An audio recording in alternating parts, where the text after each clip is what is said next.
So I tied, not to the end, I just tightened the ring around the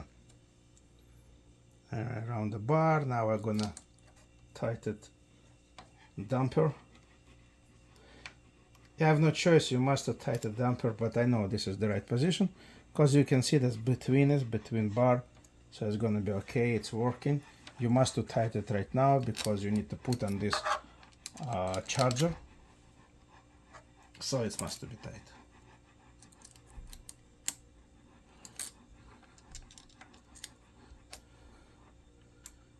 You can also tighten it here.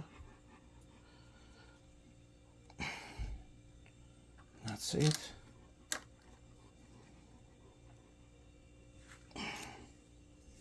Okay, again it's aluminum, so easy to work. I'm not really afraid that something is going to be cracked.